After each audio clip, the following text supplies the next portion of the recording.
Well, my twin sister Mildred and I arrived in Cincinnati in the fall of '38. We had just graduated from Gallia Academy High School in Gallipolis as co-valedictorians of our class. Our grandfather, Henry Washington Walker Alexander, I brought his picture with me. I'd like to introduce him. He was listed as in the records as a mulatto, and he had been a slave in Union County, Virginia, and had been given, along with his sister and 3 brothers, money to start his life in the free world. His owner had had 20 slaves, and I didn't even know that until a few weeks ago, when, with the help of the Underground Railroad locally, I was able to receive an interview given to one of my grandfather's half-brothers relative to his having been a slave. And when he was given this money to start his life in the free world, he came to Gallipolis as a youngster, but he had to get age enough to buy a piece of property, build a house, and establish a business. It was a store that we lived over and behind, a grocery store. It was a store that invited everybody to come and sleep on the floor who could when the river rose every spring, because the river came up in Gallipolis every spring. It was a store that was open for voting.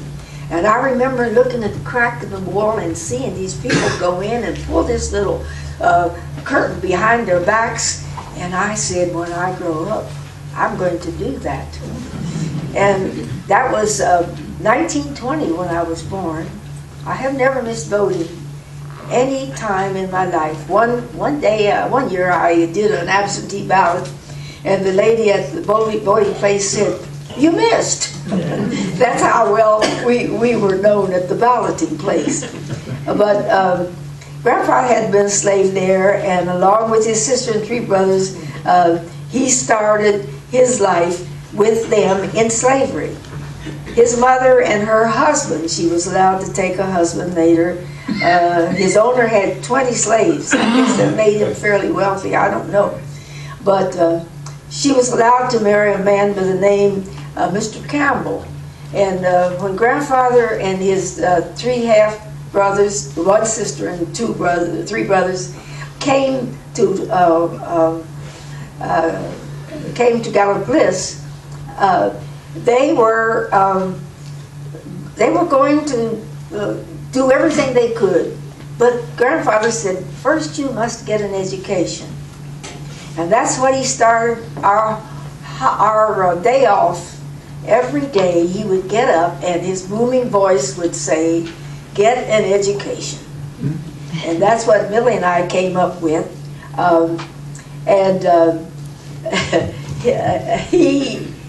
He and his, I got some notes here, and I did write them quickly, and I'm kind of sticking together, but I'll get them up. He and his sister had been taken out of the big house. They had been taught to read and write. They got into the brick house, and not the slave quarters in the back. And on our arrival in Cincinnati, Grandfather had just passed.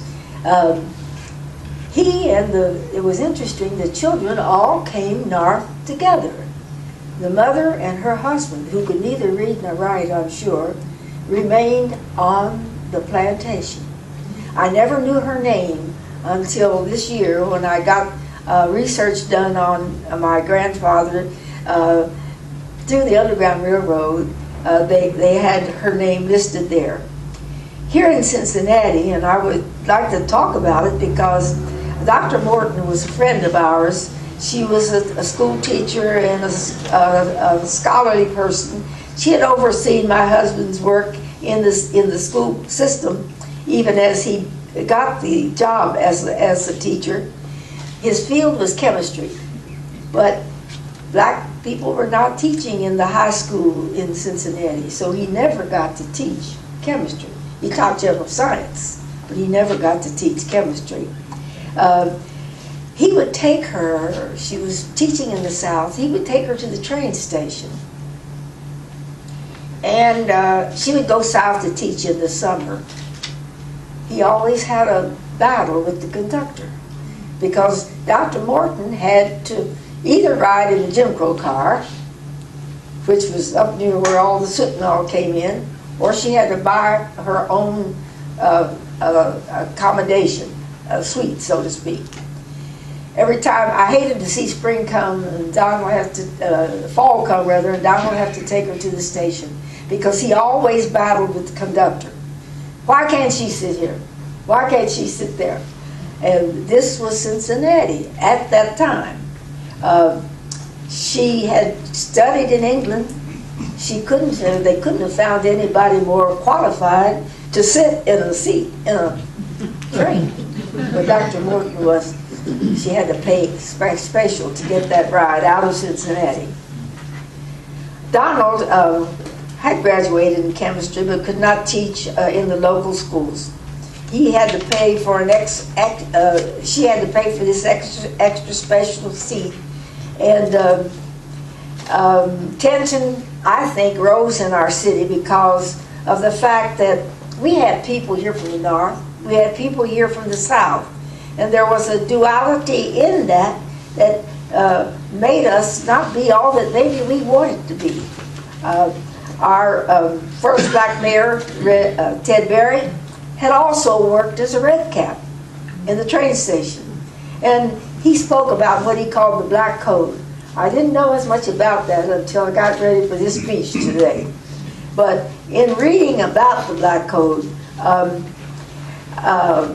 black person moving to Cincinnati was required to secure the signatures of 2 white men and pay a $500 bond to become a citizen.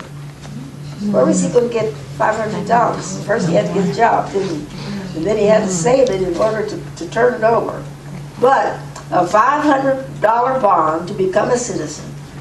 According to these laws, black people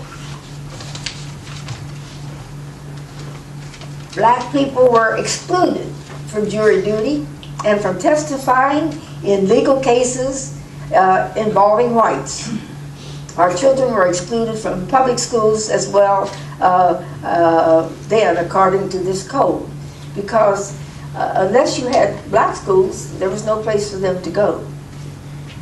My grandfather had been able, as I told you, to force a case in Gallipolis.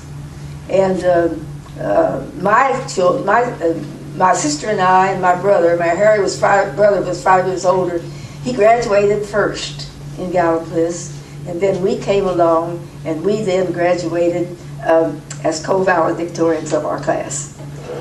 By 1840, I understand, that was long before the 60s, 1900, black people who owned their own homes meant that they were independent and wealthy. That was considered wealthy. That was all we needed to have a piece of property. By 1938, my sister and I came to live with the Mangrum family. They were pharmacists in Walnut Hills and Park and Chapel. Even as students then at UC, we were not allowed to sleep on the campus. Only one black student had graduated from medical school at UC, and her father was not a Native American, but had come to the United States from the islands. And so I guess she was considered foreign. But that was Dr. Lucy Oxley. Many social limitations were put on black students at UC. My husband organized a group called Quadrays, which helped students with their study, helped them with integrating into the programs at the university. He organized the Kappa Alpha Psi fraternity. People in the community like Theodore M. Berry and Reverend McCracken fought constantly to change things throughout the community. Ted fought for better jobs. I remember we didn't have men driving streetcars, but Ted fought to get men on driving the streetcars. The YMCA campus program was closed to our sons, and so we got a summer place where our kids could go to anything they want in terms of outdoor exercise in the summer. Ted fought for black operators for streetcars. He fought for admission to labor unions for jobs. Neighbors recovered from the black laws as a result of the Civil Rights Act of 1960. Although in 1833, 1,100 blacks were banished from the state of Ohio when they could not meet the black code laws. Even before the Civil War, Michigan, Indiana, California, and Oregon were among the states which inaugurated sundown towns. Ever heard of a sundown town? We had one in Gallipolis. My brother Harry was very fair, so he would go unnoticed after dark. But it was a town that you had to be out of before dark if you were black. And these towns were for decades kept blacks, Chinese, anybody whom they didn't want in their town, in their cities, and posted signs telling them so. Blacks must be out before a certain time of the evening. In 1970, we still had 10,000 sundown towns in the United States, warning blacks to leave before sundown. What are our gated communities for today? Are they sort of current sundowns? Of course they are. Sundown towns, I don't know. But I'm going to end up mine in a little bit, but because I fought a lot of cases in Cincinnati. I see judges here who were before me. I see lawyers who helped ask my husband and me if we would participate. We always said yes.